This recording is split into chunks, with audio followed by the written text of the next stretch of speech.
right, today we're going to learn about proportions. Proportions are two equal ratios.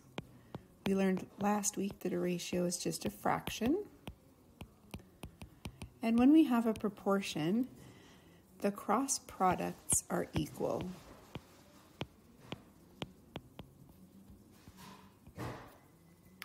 So if you look in this box, it tells you that if you have A over B equals C over D, then if you do cross products and do B times C and A times D, those are equal. So anytime you have a proportion, you can multiply across like that and get equal products.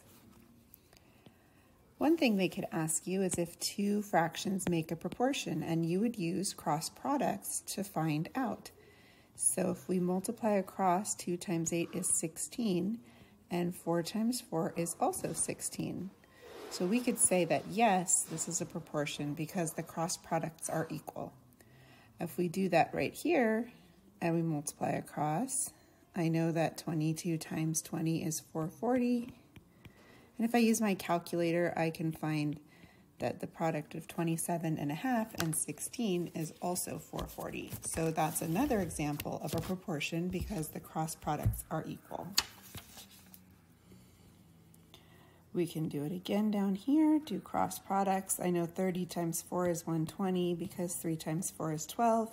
And in my calculator, I'll do 8 times 16 to get 128. So since these cross products are not equal, those two fractions do not form a proportion. And then lastly, 20 times 40 is 800. And in my calculator, 35 times 24 is 840. So that is another example of two fractions that do not make a proportion. All right, so now it's asking you to use these four numbers to make different proportions. So you just want to make two equal fractions, arranging those four numbers however you want. So for example, one way is you could do 5 over 15 equals 20 over 60. I know these fractions are equal because if I simplify them, I get 1/3, but also if I do cross products, I get 300 when I do 5 times 60 and when I do 15 times 20. So I know that those make a proportion. I could just use the reciprocals of those fractions if I want to, and if I simplify these, I get 3. Or if I do cross products again, I get 300. Another way you can make a fraction, two fractions that are equal or a proportion using those numbers is you could do, 20 over 5, which equals 4, and 60 over 15, which also equals 4. Again, those cross products would be 300. And then, of course, you could just use the reciprocal of those. So there are other correct answers, but those are some ways that you can make proportions with those four numbers. Notice in all four of those proportions, the cross products equal 300 because you're always multiplying 60 times 5 and 20 times 15. All right, the last thing that you can do with proportions is if you have 3 of the 4 numbers in a proportion, you can use cross products to find the missing number. So the way you do that is you multiply across. 90 times 60 would be 90 times B would be 90B, and then we would do 15 times 66. So I can put the 15 times 66 into my calculator to get 990, and now we just have a one-step equation, which we learned how to solve before break. To solve a one-step equation, since 90 and B are being multiplied, the opposite would be to divide by 90. And then 990 divided by 90 is just 11.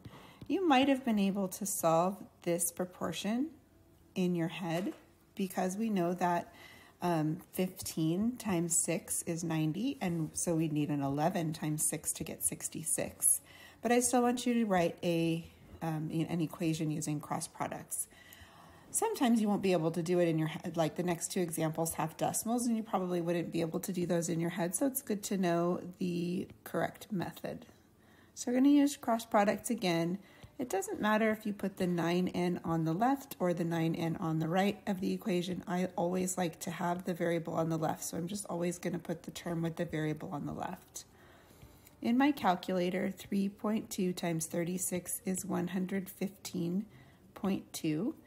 And since n is being multiplied by 9, the opposite is to divide by 9. For all of these one-step equations, we're going to have multiplication there, so you're going to want to divide as the way to solve those one-step equations. So 115.2 divided by 9 gives us 12.8. And then lastly, we'll use cross products to solve for p over here. It doesn't matter where your missing number is. You're still just going to use cross products to make a one-step equation and solve by dividing both sides by the coefficient of the variable. So 7.2 times 4, I'll do in my calculator, is 28.8. And then since p is being multiplied by 12, the opposite is to divide by 12 on both sides. That will give us our final answer, which is 2.4.